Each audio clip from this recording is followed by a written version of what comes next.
Lo que está ocurriendo alrededor del caso de Nicolás Maduro no puede entenderse como un expediente judicial aislado. Estamos frente a una operación que mezcla justicia penal, inteligencia estratégica y una disputa internacional por el control. Y para entender la magnitud de esto, hay que responder esta duda: ¿por qué ciertas pruebas permanecen selladas? ¿Y por qué las autoridades no revelan todavía todo lo que tienen? Porque cuando una fiscalía decide guardar parte de su evidencia, no es para proteger a un acusado, es para proteger una investigación más grande. En enero de 2026, tras la captura de Nicolás Maduro en Caracas durante una operación estadounidense, el Departamento de Justicia de Estados Unidos desclasificó una nueva acusación penal que amplió los cargos presentados originalmente en 2020. Esa acusación incluye conspiración de narcoterrorismo, importación de cocaína a territorio estadounidense, tráfico de armas y colaboración con organizaciones criminales internacionales. No estamos hablando de señalamientos menores, estamos hablando de delitos que, de ser probados, pueden derivar en cadena perpetua. Pero aquí viene el punto clave: el expediente no se limita a Maduro. La acusación también menciona a figuras del más alto nivel del poder venezolano, entre ellos Diosdado Cabello, Ramón Rodríguez Chacín, Cilia Flores y hasta operadores vinculados al Tren de Aragua. La teoría de la Fiscalía es que existía una estructura sostenida desde el Estado para facilitar rutas de narcotráfico y alianzas con grupos armados y carteles internacionales. Ese concepto aparece resumido en una expresión que ya tiene años circulando en investigaciones federales: el llamado cartel de los soles. Entonces, ¿por qué mantener pruebas selladas? Porque en investigaciones de esta escala, revelar todo desde el inicio puede alertar a otros implicados, permitir destrucción de evidencia o coordinar defensas comunes. Ese es el sentido estratégico del silencio judicial. Cuando una fiscalía federal reserva parte de sus pruebas, normalmente no está cerrando un caso, está abriendo nuevos frentes. Eso significa que el objetivo no es solo condenar a una persona, sino mapear una red completa. Y si eso es cierto, entonces la captura de Maduro no sería el final del proceso, sino apenas la primera ficha en caer.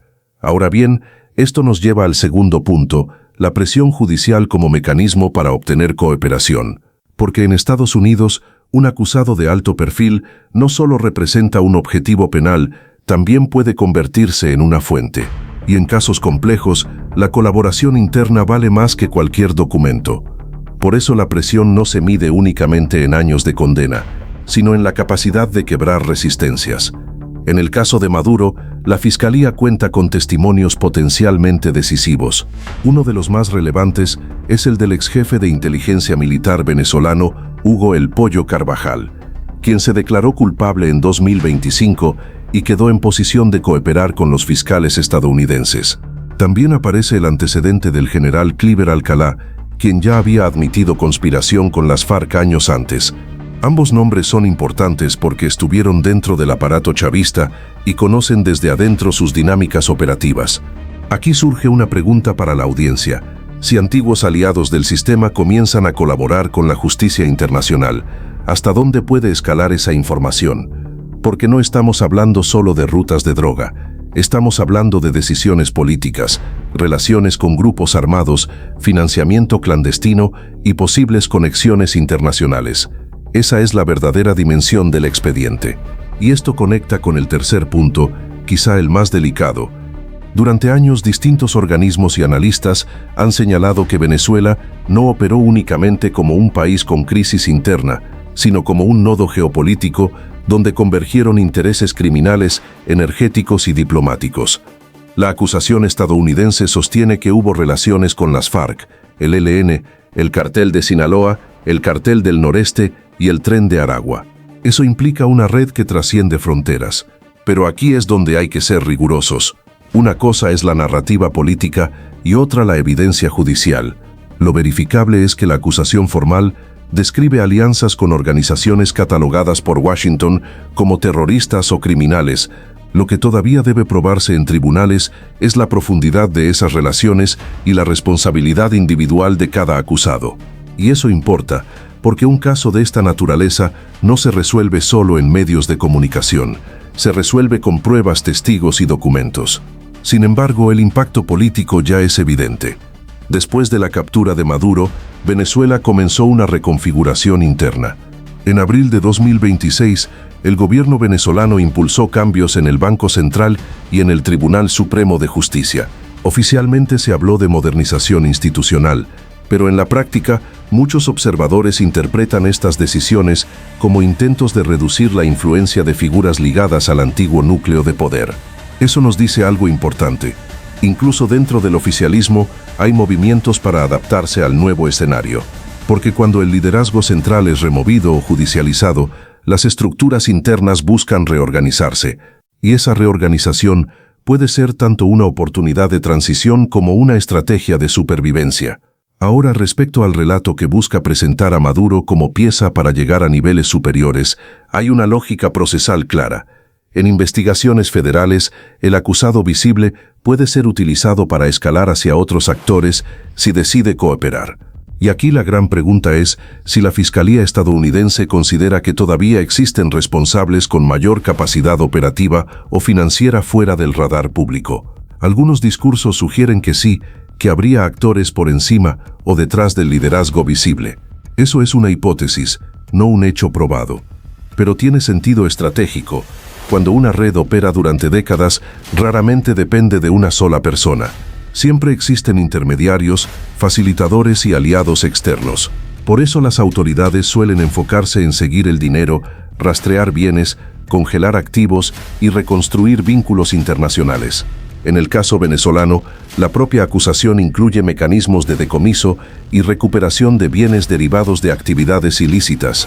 Eso significa que el proceso no solo busca condenas, sino también afectar el patrimonio acumulado. Y cuando se golpea la estructura financiera, se reduce la capacidad de maniobra política. Entonces la verdadera pregunta no es si este proceso terminará con una condena o una absolución. La verdadera pregunta es qué revelará sobre el funcionamiento interno del poder venezolano y sobre sus conexiones externas. Porque si la evidencia reservada apunta a más nombres, más rutas y más alianzas, entonces estamos apenas viendo el comienzo. ¿Y ustedes creen que esta investigación llegará hasta el fondo o terminará absorbida por intereses políticos? ¿Estamos ante un caso histórico de justicia transnacional o frente a una operación diseñada para reconfigurar el mapa regional? Esa discusión apenas empieza, y lo que se conozca en los próximos meses podría cambiar por completo la manera en que se entiende el poder en Venezuela y en toda la región. Ahora, respecto al estado personal de Nicolás Maduro, hay un elemento del caso que ha comenzado a ganar fuerza en los círculos políticos y mediáticos. La imagen de un Nicolás Maduro emocionalmente quebrado, sometido a una presión psicológica extrema y buscando una salida desesperada antes de enfrentar el peso total del proceso judicial en su contra.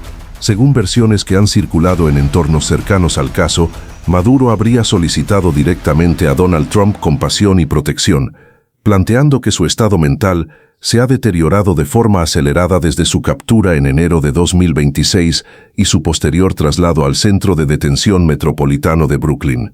No se trataría solamente de incomodidad carcelaria, sino de una crisis personal vinculada al aislamiento, la incertidumbre y la pérdida abrupta del control político que ejerció durante más de una década.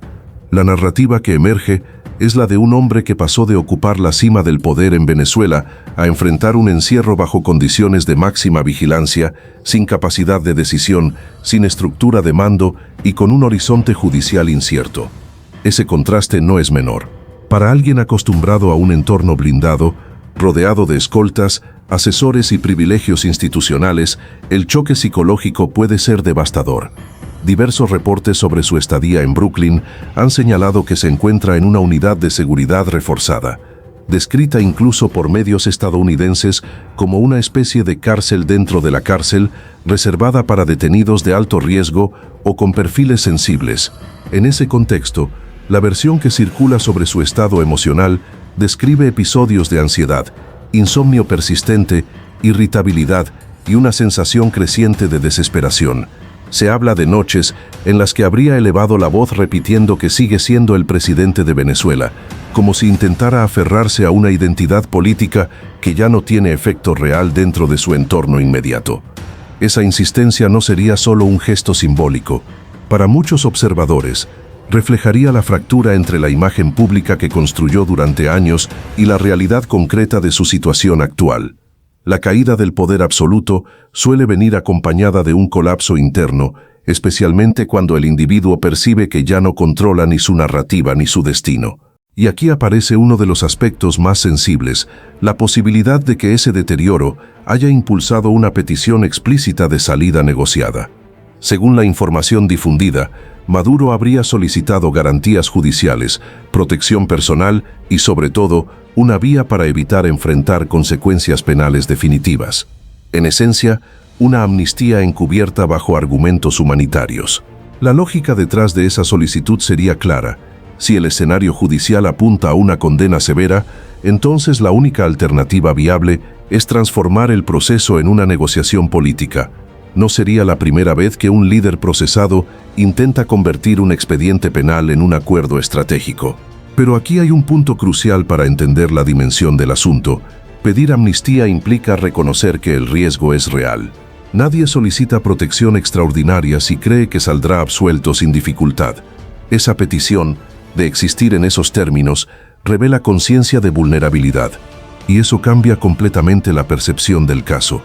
Porque durante años, la figura de Maduro estuvo asociada a la resistencia política, a la permanencia en el poder pese a sanciones, protestas y aislamiento internacional.